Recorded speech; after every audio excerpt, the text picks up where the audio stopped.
All right, and welcome to the weekly sports Skillet live stream right here on YouTube. We got a great show lined up for you today. I am Jay. Normally, I am joined by my brother Jeff. He is working in the background today, so he may join us at certain points during the broadcast. You may hear my dad as well. We got a great show lined up for you today. We're going to hopefully be joined by the coach, Shane McGowan. We have him on every week. After Shane, we will be joined by Pat Ragazzo from Sports Illustrated and USA Today, talking the NFL draft, talking about the Giants. We got a lot of topics on tap for you today. Thank you for joining us here on Fox Sports Radio 920 The Jersey and SportsSkilletRadio.com. Reminder, if you miss any portion of the show, you can go to our YouTube channel. You can see my face in there with my coronavirus beard going on and everything that I got. We want to encourage you to hit the subscribe button on our YouTube channel so you don't miss any of our broadcasts on YouTube. We want to also encourage you to check us out on our social media channels, Twitter, Instagram, and Facebook. We post different things during the week. We like to engage with you as well. So, again, check us out on those channels as well. As I say, we got a great show lined up for you today. So, we will get to it. What we're going to do is, hopefully the audio is a little better. I'm getting a little bit of an issue there, but again, check us out. Go to our website, SportsSkilletRadio.com. Download the app so that wherever you happen to be, you can hear the Sports Skillet radio show as well as all the great programming on Fox Sports Radio 920 The Jersey. So right now what we're going to do is bring up our Sports Skillet Home Corona Hotline. We're going to give Shane McGowan a call, and hopefully he is around today. So let's see what is going on with Shane this week. We'll bring up the Sports Skillet Hotline.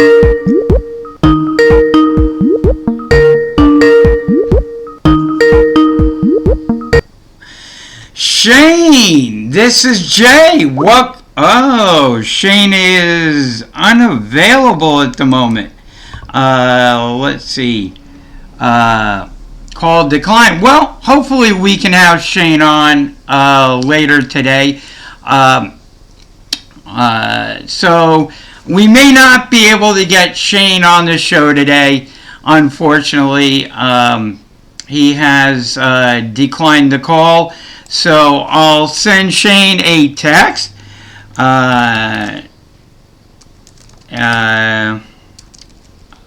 See if Shane's available here. Okay, we've got Shane here. We just had some technical difficulties here with Shane. We're going to bring him onto the show now. And that's what happens in radio. Sometimes you have some technical difficulties, so we are going to call Shane again. Bring Shane onto the Sports Skillet radio show right here. Sports Skillet Hotline. Shane, this is Jay. How are you doing this week? Hey, I'm doing great, Jay. How you doing? I am doing fabulous. Glad to have you on the show again, and we want to remind everybody to check you out as you take on the hottest and most sizzling issues of the week. check out your website at mentalistperformance.ca. Don't miss your articles in USA Today High School Sports and Train Magazine. Shane is all over the place on social media, different shows as well. And please give Shane a follow on Twitter at Mental Edge PERF1 and Mental Edge Performance on Instagram to keep up with all the amazing things you got going on, all the amazing, exciting things Shane McGowan has going on. You definitely want to give him a follow. So, Shane, what's the latest update with the coronavirus up in Canada? We're still quarantined down here in Jersey. What's going on up in Canada? Any progress with it? Has anything been relaxed? Are you guys able to move around a little bit? What's the latest update from Canada? Yeah, well, yes, for us up here, they're actually starting on Monday, May 4th, allowing a little bit more flexibility when it comes to businesses opening. There's a plan that they've put out in place already, some stores, etc., like that, that'll be up and operating with, again, social distancing and everything else that's involved with it. But we are fortunate in some ways that they're able to get things going a little bit, are trying it first in what they call a first phase, and we'll see how it goes. They're going to do a month of it and then slowly see if they can introduce a little bit more and more at a time. But yeah, things have been fairly good for us. I mean, there's no question about that. Lucky end of certain things. I know it's tougher everywhere for other people, but yeah, we've been able to do a little bit more here. So thank goodness. And so we'll see how it goes starting on Monday. Absolutely. All our best to you and your family and everybody up in Canada. Hopefully you guys are staying sane, safe, and healthy up there. Yep, everybody's doing a good job being smart. And I mean, that's all you can do right now.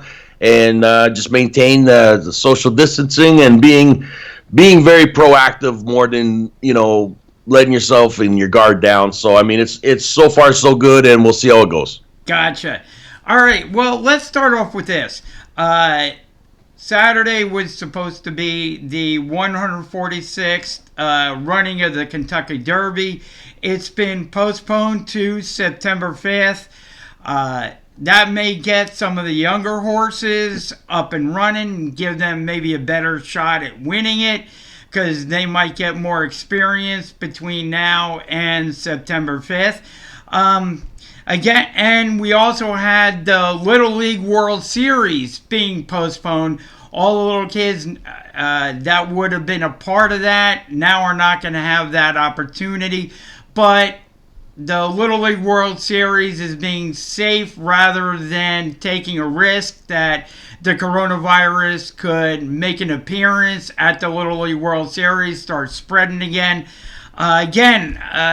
What do you think about both those things, Shane? Little League World Series, another victim of the coronavirus.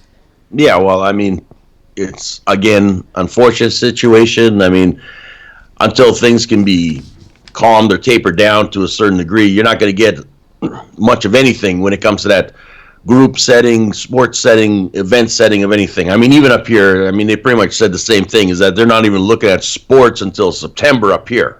You know what I mean? So yep. It's one of those things where it's on the back burner, and in this way, I don't know about down there when it comes to NBA or anything like that, what they've got sort of planned that they might be able to do. Again, you can still see it being without fans in a lot of ways. So even if they got NFL going, I know I heard a rumor that they could even get it Saturday games. You know, if there's no college football going, right? Yeah. So, I mean, there's a lot of things that are being thrown out there, but the Kentucky Derby, things like that. I mean, other than up here where they're looking at golf that they can get going a little bit. I mean, that's it. You know, it's just too close quarters for many people. Exactly. One of the things they are doing Saturday is they're having a virtual race on NBC. And what they're doing is they're taking all the Triple Crown winners, taking a page out of NASCAR's book, actually, with the virtual racing. And what they're going to do is take all the Triple Crown winning horses. They have Gallant Fox from 1930, Omaha from 1935. You've got Citation from 1948, Sir Barton from 1919, of course, American Pharaoh from 2015. All these horses, they're going to put them in the blender, I guess, virtually, and NBC is going to have this virtual race of all the Triple Crown winners, taking a page out of NASCAR's book. They've been having these virtual races for the past month or so.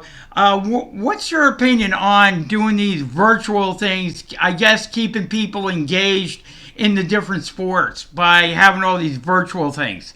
But I mean, that's all you can do. Yeah. Right? I mean, NASCAR figured it out fast, and really, I mean, for NASCAR, it's not a bad thing. It's a driving. I mean, if you've seen the apparatus of what the athletes do when they get into that vehicle, looking in their home and stuff, I mean, it's pretty interesting. There's no question about that. But I mean, yeah, I can see it being like that. The Derby in some ways, sure, why not? You want to entertain to a certain degree. How successful will it be? Now that's going to be interesting because I don't know, because like I said, you're too used to putting your money down on your horse and getting out there and watching that thing race, and that's it. So as for NASCAR, they're going to keep doing what they're doing for a while and everything. But I mean, some people are trying to do more virtual. There's no question like that, and I think you might get a little bit more popping up even if sports can't quite get going. I mean, you might see a virtual Masters, in tennis and golf and everything like this, right? So I mean, who knows? So it's just what's happening right now. It's creativity is what it really comes down to. Is who could be the most creative in a sport and an event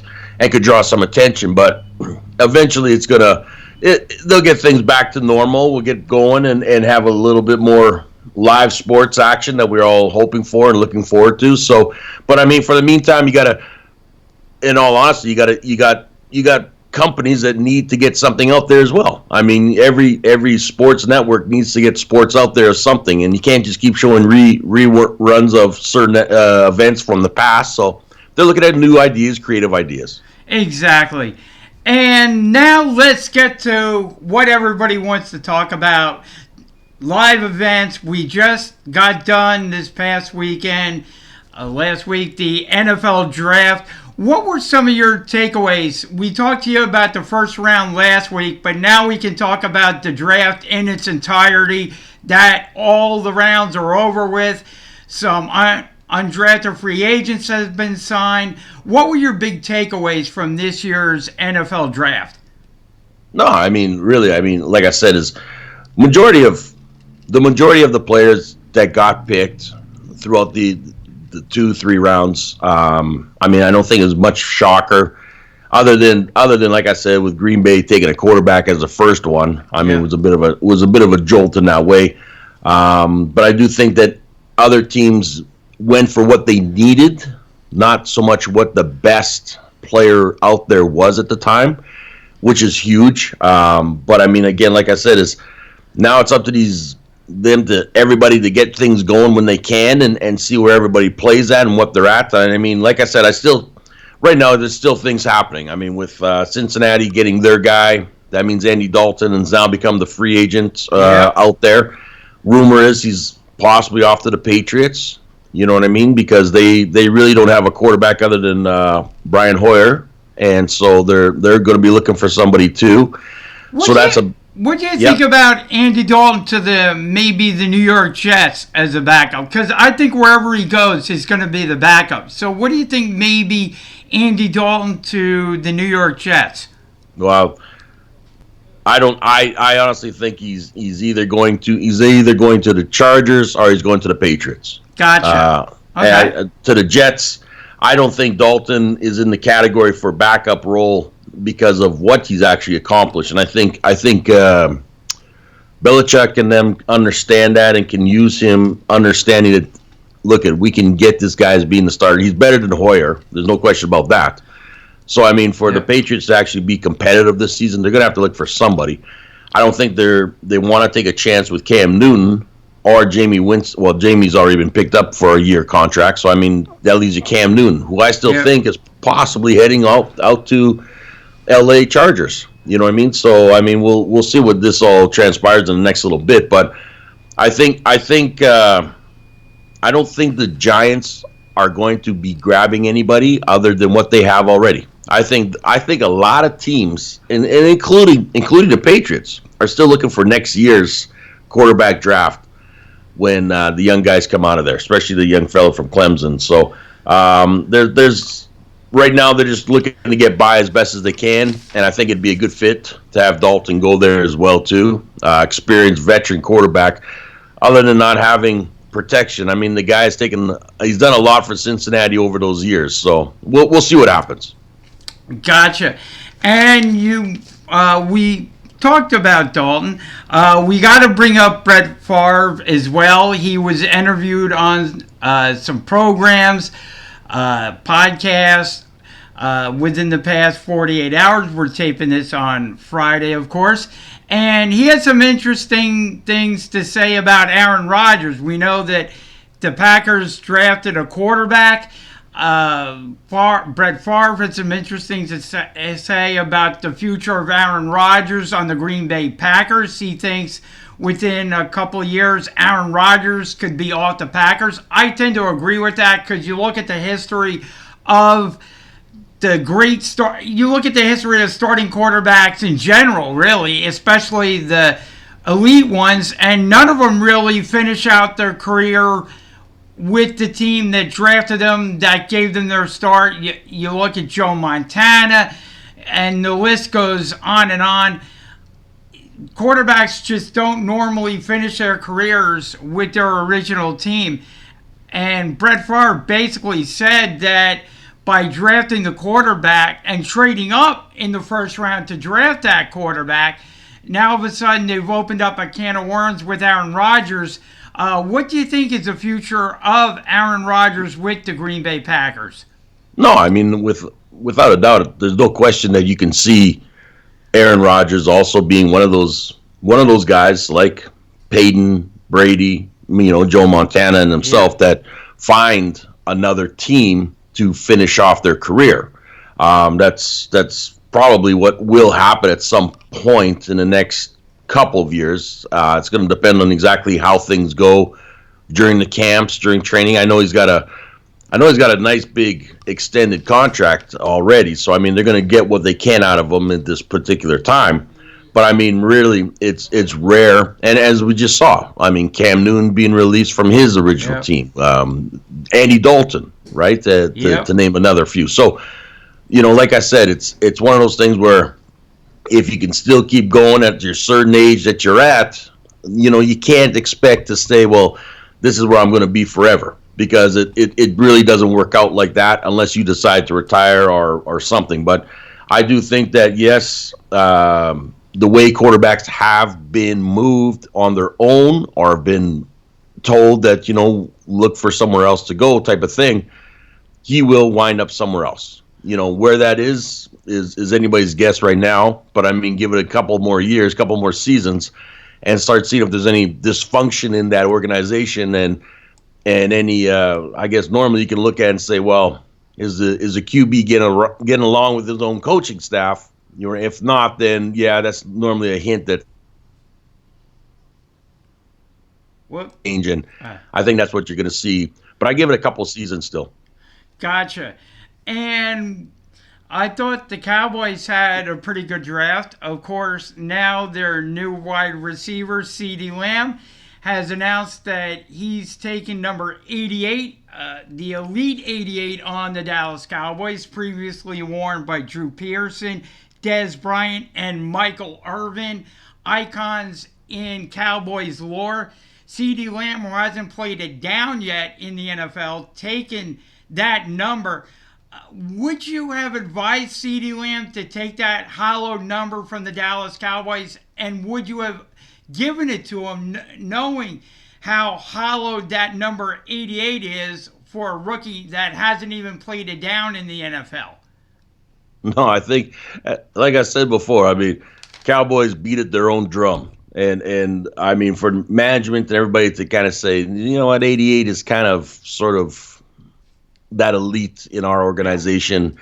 I think you got to maybe look at a different one, something else, whatever it is. What's your second choice? Because really, you're stepping into some big shoes. So of the talented men that wore that number for that organization, and I really just, like I said, either that's arrogance on his part to come out there and say this is what I want, and send a real funny tone at the pace of this, and exactly what type of person and player this guy is, and also it's arrogance and ignorance also on the part of the Cowboys, not really saying no, let's respect who's worn this first and then go from there type of deal, right? So Yeah. like I said, when you haven't played a game yet, and you're doing a lot of flash, a lot of talking. I mean, you're also in there with a lot of other prima donnas too that are on that team. So I mean, it's the season hasn't even started yet. Everybody camp, and already you got this happening. So, like I said, I mean, I don't know if those guys are necessarily going to give the blessing for giving up their number either, which is Yeah. another thing too. You know what I mean? It's a very touchy, tricky situation. And I think a lot of times you got to put a little bit more respect into what you're asking for. I just don't think that that's happened. And really, like I said, I think the Cowboys are going to be a little bit more in trouble when it comes to attitudes in that locker room as the season goes. Oh, I tend to agree with your assessment there. I would not have given out that number 88 until CeeDee Lamb has proven something. I know he's highly regarded. He was that shiny toy that Jerry Jones grabbed in the first round that fell out of heaven to the Dallas Cowboys. But number 88, like I said, it was worn by Drew Pearson, Des Bryant, Michael Irvin, icons in Cowboys lore. I wouldn't have given out that 88 until CeeDee Lamb came in there and proved to me that he had earned it, that he was that good of a wide receiver, because to wear that number 88 puts a ton of pressure on CeeDee Lamb to come in there and execute from the start. And with the shortened training camps that we're expecting, who knows what kind of a preseason we're going to have, if they're going to play any games or just go from training camp into the regular season. Who knows what's going on with the NFL? And what we do know is that everything's probably going to be condensed. So for him to come out wearing number 88, to me, I wouldn't have given him that number until he at least played one season and produced. That was just my take on it. Yeah, I mean, there's no question about it. And like I said, is you know what, it's a organization that Yeah. really always likes to go in head first, and they don't really think sometimes. So I mean, we'll see what happens. But like I said, is I mean, you may have ruffled some feathers with this whole thing. So we will see what happens in Cowboy Land, and how everybody takes this. But and whatever comments come from it after. Exactly. So, looking at the NFL draft as a whole, once again, kind of coming full circle here, I thought the NFL did an amazing job under the conditions that they had. They had a flawless broadcast, pretty much. I love going in and seeing the players home, the kids that were drafted, their immediate reaction with their family. I guess some of their friends were there. I liked how Roger Goodell handled it in his man cave. I thought that was real interesting with the dressing changes and the jar that he had there. I thought the NFL really did a fine job. The only criticism that I had personally was I would have liked to have gotten the results of the draft picks announced a little bit quicker rather than going to all these pre-produced packages that they had. But if that's my only criticism, I thought they pulled that off flawlessly. Yeah, I mean, considering everything that's transpired and happened and everything like that, I mean, yes, it worked out very, very well for the NFL in this way. And yeah, I mean, you could have definitely shortened it in many ways too. But like I said, they have the time. They've got to do the coverage. They want to extend and spread things out to give you that dramatic effect and everything like this. But look at, I mean, it could be the way of a future in many, many things when it comes to this. And they did it. They did a great job. I don't think there's any glitches really in any way, shape, or form. The coaches and everybody like that were happy where they were at their own homes, and things too.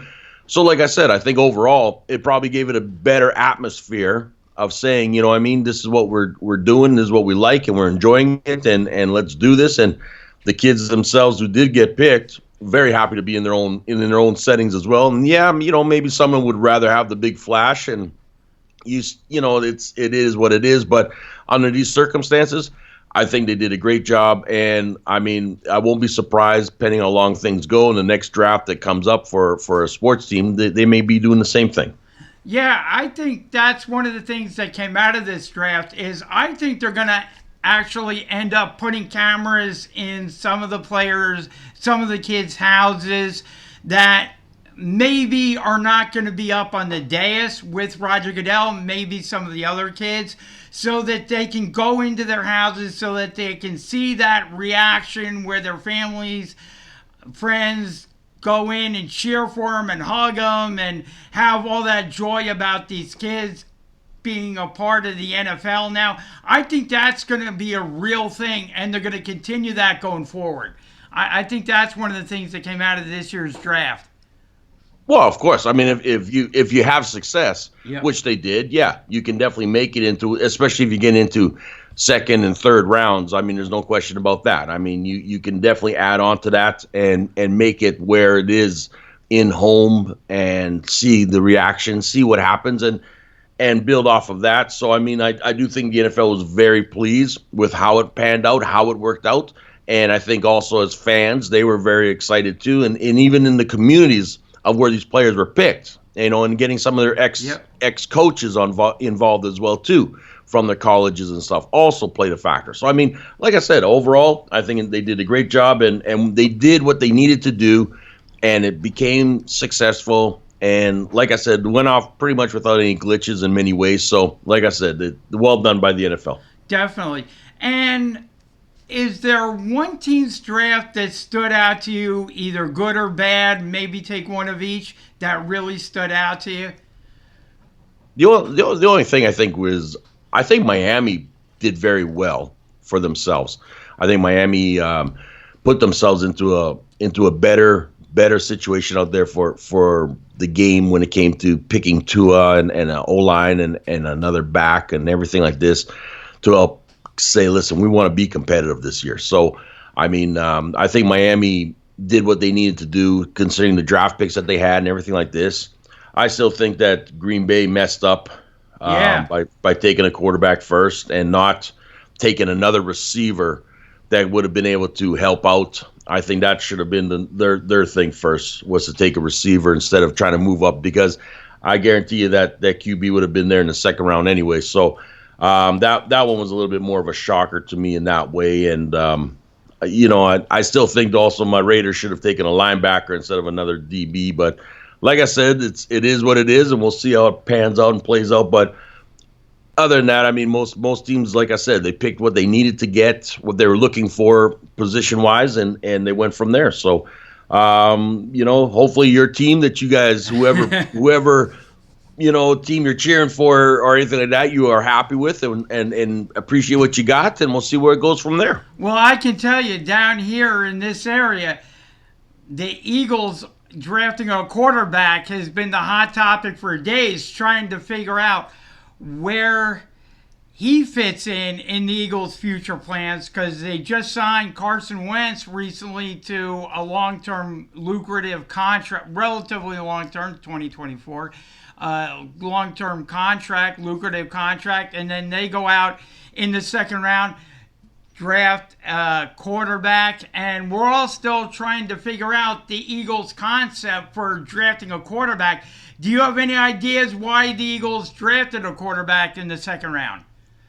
Well, I mean, for the first round, they needed a receiver, so they grabbed the receiver, right? Yep. So they did take care of one need. They took care of one need. Yep. And again, too, is if you ask yourself and say, okay, well, who do we have to back up Wentz if something goes down, if he gets hurt? Who is your solidified backup? I mean, that can kind of go in there. And really, I mean, if Jalen Hurts is still floating around in Yeah. that second round, I mean, I don't think it's a bad pick by all means because you did get what you wanted in your first, which was a starter and a receiver.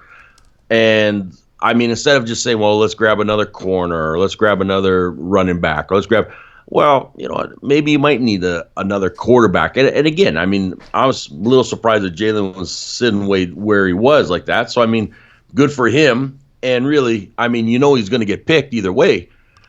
And I don't think it's a bad situation for the Eagles to have. I mean, look at you. You've proven that when Carson goes down, you can still win a Super Bowl with your backup quarterback that you had, right? So I mean, now you got to look and say, okay, so I mean, a little fiery spark in camp amongst quarterbacks and a kid that can learn and develop as well. And again, like I said, if something does happen. Nobody should be thinking that you're invincible out there and you need to have a strong backup and really somebody that can help just step in if something goes down. And I mean, really, Eagles are a prime example of it, and it showed and it paid off. But right now, if Carson goes down, who do you really trust that's going to help you? And it happened again last year. You know what I mean? It really did. You guys saw last year of when he went down and who had to come in to help. But so, like I said, I mean, I think it's a good opportunity for Jalen Hurts and see where he goes from there to develop his skills, and that's it. Yeah, and people have been saying that he could be part of a package that Doug Peterson and his offensive staff can put in there, kind of like a Taysom Hill type as he learns his way around the NFL and around the Eagles playbook and get some experience. They can use him in multiple formations, multiple ways, be a Taysom Hill kind of guy. I mean, you don't normally draft a gimmicky player in the second round, but if you're developing him and he can add some value right away coming on the field, maybe that's the way the Eagles deploy him this year in 2020. I think, and honestly, I think the first round, because they got what they wanted, they had this opportunity and option to get. And because Jalen was available for them, I think it's a great move for them to develop, like you said, to use in certain packages that they can do because of his athletic ability. And look he can throw still as well, too. So like I said, there's a lot of things that can transpire from this, which does make your team a little bit more trickier to cover. And like I said, if done right, it can work very, very well. I don't think it's about Jalen coming in there and taking Carson Wentz's job, and I don't think anybody should be thinking that. I think what they need to be thinking about is how can we develop this guy, how can we develop this offense so we can get ourselves back into the playoff pictures and go from there. Gotcha. Shane, we love to have you on the show this week. We want to encourage everybody, like I said, to give you a follow on your social media sites. Twitter at Mental Edge PERF1, Mental Edge Performance on Instagram to keep up with all your events, your podcasts, all the exciting, amazing things you got going on. Also, check out your website, mentaledgeperformance.ca, and to also get your articles at USA Today High School Sports and Train Magazine. Shane, got anything big coming up this week, or staying home? Isolated a little bit like we all are here in Jersey. Anything coming up this week? No, I'm still like everybody else. I mean, I'm still isolated, working off the computer, working off the phone, and that's about it in that way, making calls, doing a few shows here and there. But like I said, just staying up to date with everything, still staying in contact with all my people and stuff like that. So great to have being on air with you guys, and big shout out to the rest of everybody down south. I mean, we're going to get through this, be safe, and sports are going to come back soon. Exactly. Shane, hope you and your family stay safe, stay sane, and stay healthy, and we will talk to you again next week. Sounds good, guys. Take care. All right. You too, Shane. And once again, that was the coach, Shane McGowan. Again, give him a follow on his social media sites, Twitter at Mental Edge PRF1 and Mental Edge Performance on Instagram. We love having Shane on each and every week. He does a great job breaking down all the hot issues, all the exciting issues in the world of sports right here on the Sports Skillet Radio Show, airing on Fox Sports Radio 920 The Jersey and SportsSkilletRadio.com. What we are going to try and do is maybe take a brief time out. Let's see if we are or not. So we are. So we will be right back after this brief commercial timeout. We'll hopefully be talking to Pat Ragazzo. You're listening to the Sports Skillet Radio Show, cooking up all the hot takes. Jump in and join us at 609-919-9200. Download our app at SportsSkilletRadio.com. Find us on Twitter, Facebook, Instagram, and YouTube by searching for Sports Skillet. And remember to show us some love. Like, follow, and share.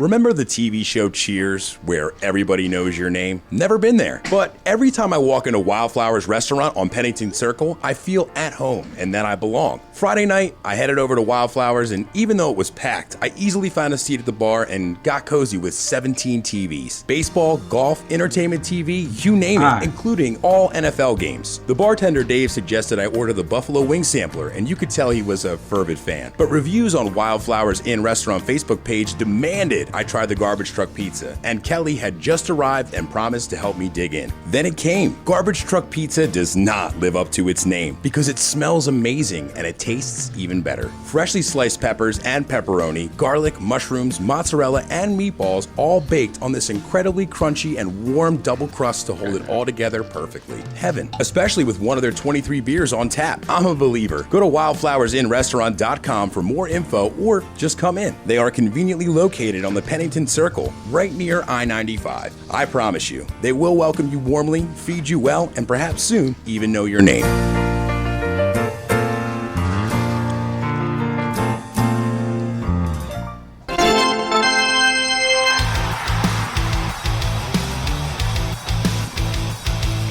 You're listening to the Sports Skillet Radio Show, cooking up all the hot takes. Jump in and join us at 609-919-9200. Download our app at SportsSkilletRadio.com. Find us on Twitter, Facebook, Instagram, and YouTube by searching for Sports Skillet. And remember to show us some love. Make sure you like, follow, and share.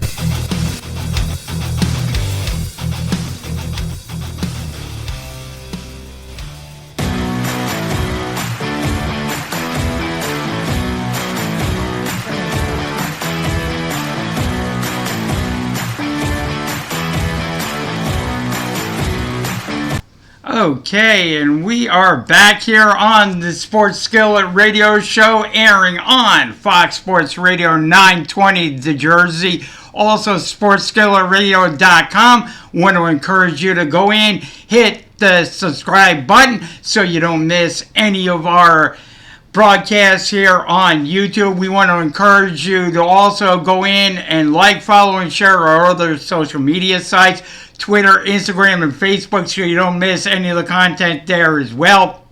So we always have some good content going up. Go to SportsSkilletRadio.com, download the app. Not only do you get our show Sunday mornings at 11 a.m., but you also get all the great Fox Sports Radio 920 The Jersey programming as well, so you don't miss out on any of those awesome shows. So again, SportsSkilletRadio.com, download the app. You can listen wherever you happen to be, or you can just go to our website and click on Listen Live, whatever is easier for you.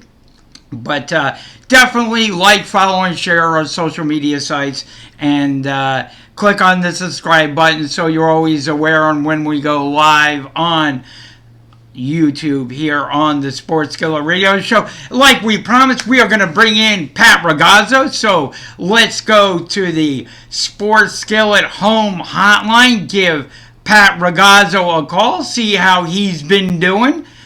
Here we go, bringing him up. There we go. Technology, I tell you. Gotta love it.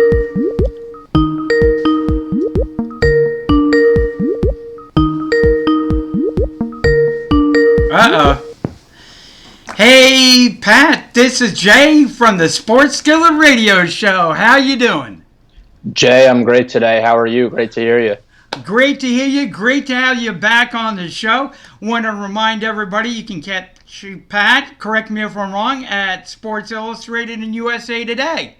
That is correct, Jay, and I also am doing some freelance work here or there for the New York Post, so check out my work whenever I have a story. Awesome. Great. I love the New York Post. Great newspaper, great place to be on. And they can also give you a follow at Ragazza Report as well, correct? That's right. That's Ragazza Report, Ragazzo Report on Twitter and Instagram. Awesome. So let's get right into it. Let's talk about the NFL draft. How do you think the New York Giants did? What grade would you give the Giants for their draft this year? Now, I'm not the biggest grade guy just because I'm someone who believes in seeing the results on the field, and we won't truly know until they step on the field for the first time. But really, that's why I given a grade of a B+, but I do feel that they pretty much knocked it out of the park. I would give it an A if if it weren't for the fact that they still need to be on the field. The Giants addressed their offensive line right off the bat by picking Andrew Thomas to play left tackle, who, that's been a glaring need for several years for the team. And now they finally have someone to protect Daniel Jones and Saquon Barkley. And then they kept bolstering the line as we went along in the draft, and they addressed secondary and linebacker. And it seems like they've really added a lot of depth at all three of those groups. And you got to think that's got something to do with Joe Judge, who comes from the New England Patriots, who, they kind of share that same philosophy. So I think they did really well. I think that this class could wind up growing to a grade of an A- or an A, but right now, just because it's so early, I give it around the B+ range. Now, I wanted to talk to you real quick about Andrew Thomas. That wasn't the name that was being publicized or bandied about for the Giants selecting with their first pick in the first round. They were looking at some other offensive linemen, and do you think it came as a shock that it was Andrew Thomas that they selected rather than one of the other offensive linemen? Well, we definitely heard a lot about Tristan Wirfs and Jedrick Wills, and it seemed like one of those two were going to be were at least the favorite for the Giants, to take. And I was a little surprised that it was Andrew Thomas, but at the same time, I was saying leading up to the draft of how much sense that would make, just because the Giants, their left tackle was Nate Solder last year, and he really struggled. He gave up the second most sacks and pressures in the league. Yep. And, drafting a left tackle in the top 5, it's really about positional value, and that's a premier position and one that really you should invest in long term, especially when you have your potential franchise quarterback of the future and a guy like Saquon Barkley too. I really think that while it was a surprise because we didn't hear as much hype surrounding that name, it really did make a lot of sense. I actually have a little story to share with you about that, though. So while a lot of people thought it was Tristan Wirfs, we heard him go on Barstool's Going Deep football podcast, and he had said that the Giants had shown the most interest in him. He's done the most meetings with them, most work. So that was also something that, leading up to draft day that, kind of gave you the inclination that they were probably going to pick Wirfs. But I actually got the chance to speak with Kevin Johnson, who's the mentor and former high school football coach to Andrew Thomas, who actually he lives with him right now and his family. And I spoke with Johnson, and Johnson told me that Andrew actually had a meeting 3 days prior to the draft with Joe Judge and Dave Gettleman and the Giants officials. And at the end of that call, Joe Judge said, "All right, son," he said, "I'm going to call you back on Thursday night and ask you if you're ready to be a Giant." So that was really when they knew. So they had known, while the media was thrown off by everything. Andrew Thomas actually was pretty much told by Giants brass that he was going to be their pick 3 days before. Gotcha. And with the second pick number 36 in the draft, the Giants selected Xavier McKinney, safety out of Alabama. You see the Eagles taking a bunch of speedy wide receivers. You see the Giants or the Cowboys drafting CeeDee Lamb to go along with their wide receiver core. How important do you think Xavier McKinney is going to be for the New York Giants with these wide receiver cores within the division? Oh, super important. And I believe that definitely had something to do with, their decision to take him. They had a first round grade on him. He was everyone considered him to be like the best safety in the draft, and we didn't see a safety get drafted in the first round. So, McKinney was the first one off the board early in the second round. And, he's super talented. Joe Judge has that Alabama connection with Nick Saban. So does their running back coach, Burton Burns. And, it had to have played a factor in it. And McKinney is a guy who he's going to step in from day one and probably, start at free safety. He can play in the box too. He can rush the passer. He's good in the running game. He's just like a do-it-all safety, and it's something that the Giants are looking for. It's something that they've lacked, not having a true free safety or a deep half. Now it gives them a lot of flexibility. And they have a guy like Julian Love and Jabril Peppers already too, so they have the ability to play 3 safety sets, mix and match those 3 down in the box, and blitz them when they choose. So I think that it was a great pick, and definitely has to have the Giants coaching staff feeling a little better after what the Eagles and Cowboys did. Now they have, a little deeper secondary and addressed a much-needed hole.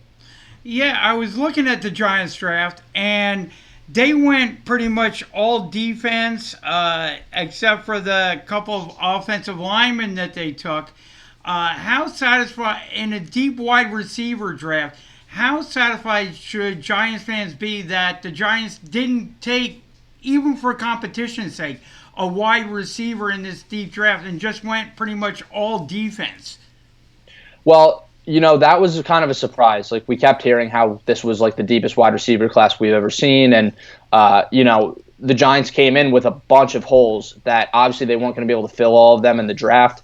Really, the only 2 holes they didn't address were at the center position, which they may have someone on the roster who was going to switch from guard to center. They have a couple, potential options, and they did not address the wide receiver position until the undrafted free agent pool. Of course, they signed Austin Mack and Benjamin Victor from Ohio State. I really like Mack. I think Mack may have a chance to make the team. And they also got Derek Dillon, the 4.29 speed LSU receiver, who was kind of overlooked because he had to play with Chase and Jefferson there, and Thaddeus Moss, of course, the receiving tight end. So I think that while they didn't draft a receiver, I expected them to look at one on day 3, and that was kind of disappointing. I do understand at the same time that it wasn't really that much of an area of need. And, they have playmakers coming back. They have Golden Tate, Evan Ingram. With how many tight ends they have on the roster now, Evan Ingram will likely play out in the slot or be used more as a receiver this year, because we know he struggles in blocking. They have Darius Slayton going into his sophomore year, who's coming off a really promising first year. The only worry for me is that Sterling Shepard, he obviously had those 2 concussions last year. That's scary. Football's a violent and dangerous game, and he could be a concussion away from possibly his career being in jeopardy. And that was something to take into account. But I think that they will have enough at receiver this year, and maybe one of those undrafted guys could crack the roster. I'm going to circle around back to that concussion comment you made in a minute or two, but Joe Judge had some interesting comments about Daniel Jones, the quarterback of the New York Giants. Want to talk about that for a little bit? Yeah, so Joe Judge, the whole thing this offseason since he got hired was he wouldn't mention a player by name. He wouldn't mention Daniel Jones by name.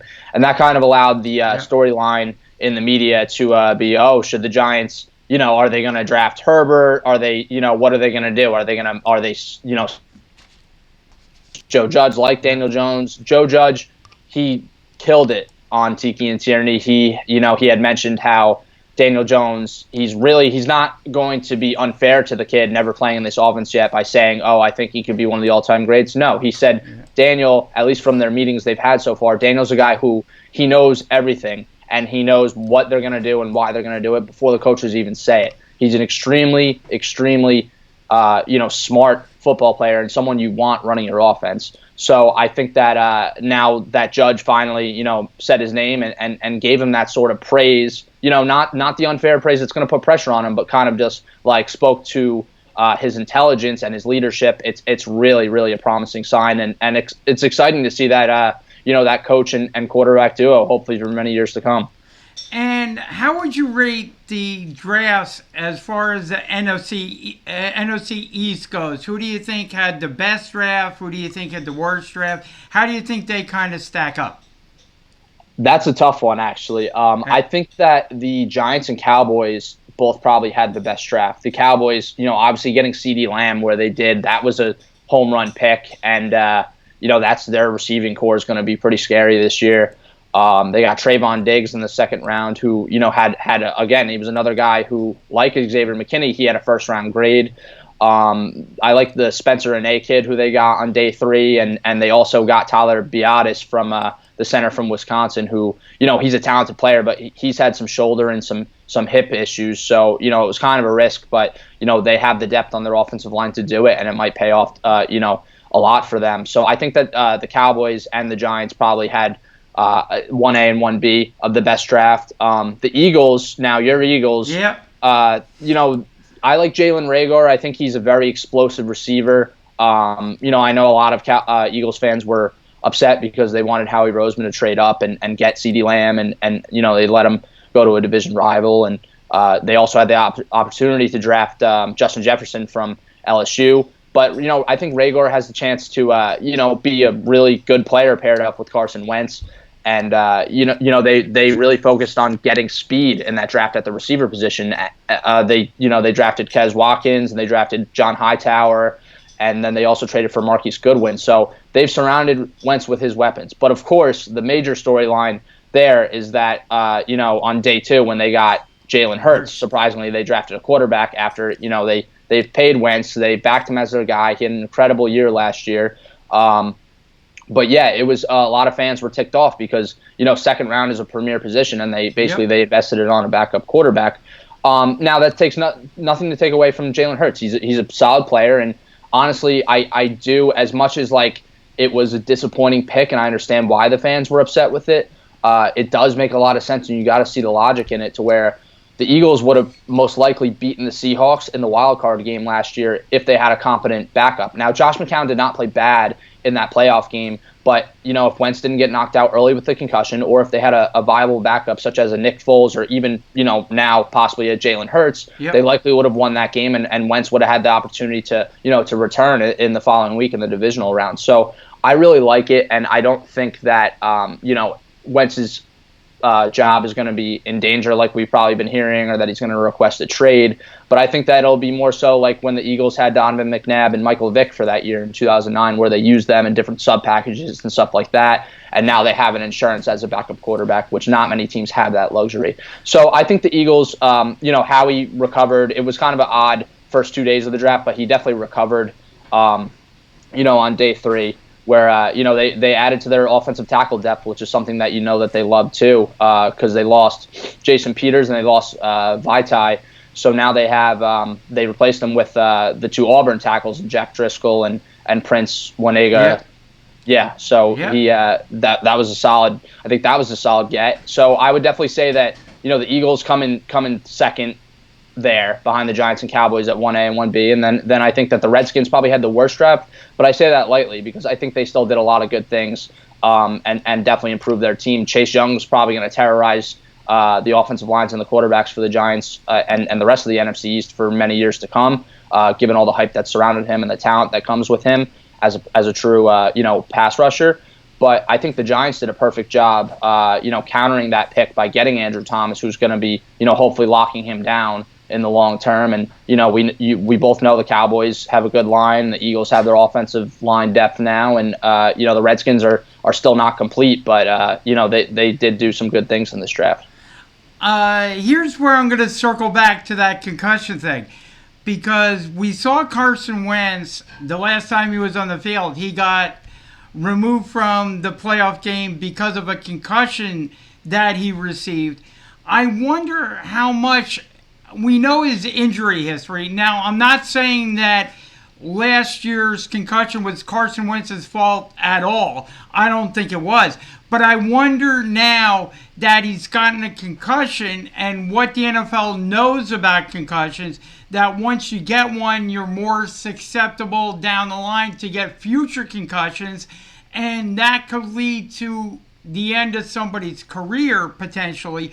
I wonder how much that concussion issue played into the fact that the Eagles went out and got a Jalen Hurts, one of college football's better quarterbacks in recent history. So I just wonder if the concussion issue also played into the fact that Howie went out and got Jalen Hurts. What do you think?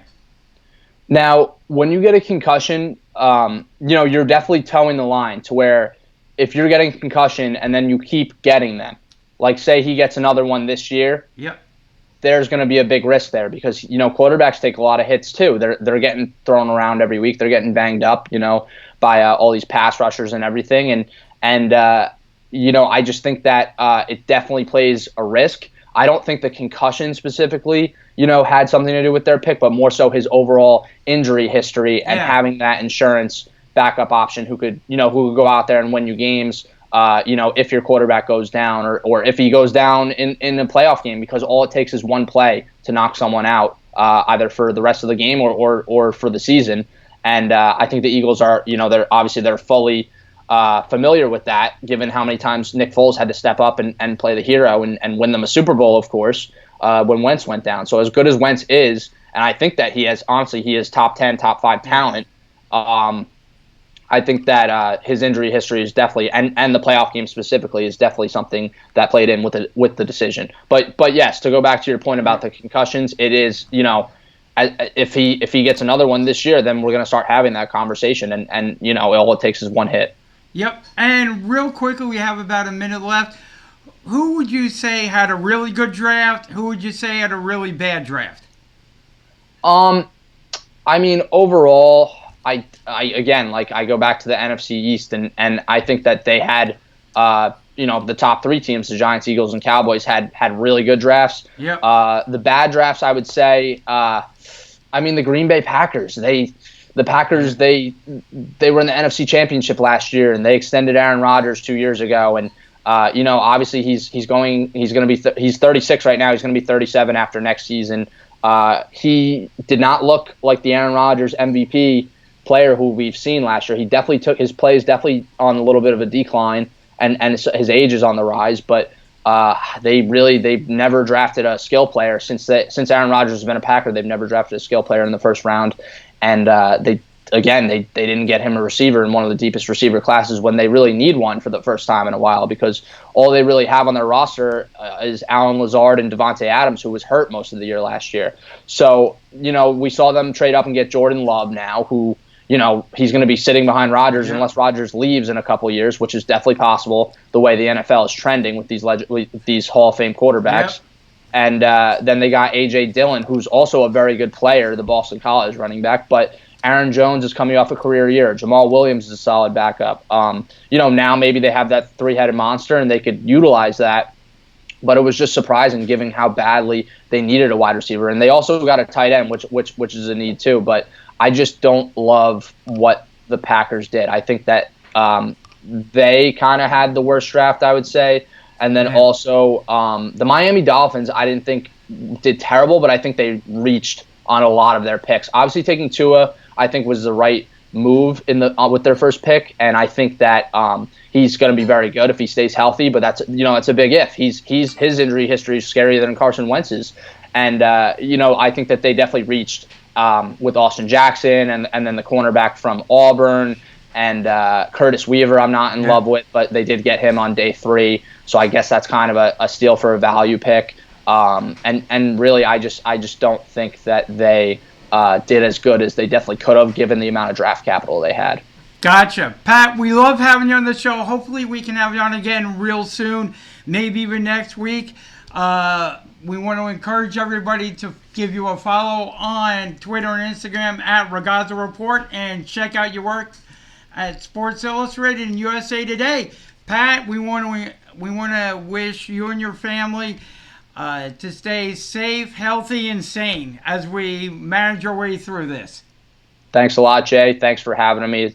It's always a pleasure catching up with you and coming on the show. And I really hope and wish that your family and everyone around you stays safe as well. So thanks a lot. You're welcome, Pat. Stay safe, and healthy.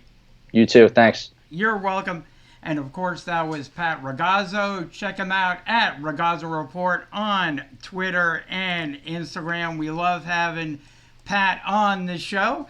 So hopefully we can have Pat on again real soon and catch up with him. We want to encourage you to check out our social media sites, Twitter, Instagram, Facebook, and YouTube. Subscribe, like, follow, and share. Everybody, hearts go out to all the workers that are helping us to get through this. Stay safe, stay healthy, stay sane, and we will see you right back here again. Fox Sports Radio 920 The Jersey and SportsSkilletRadio.com.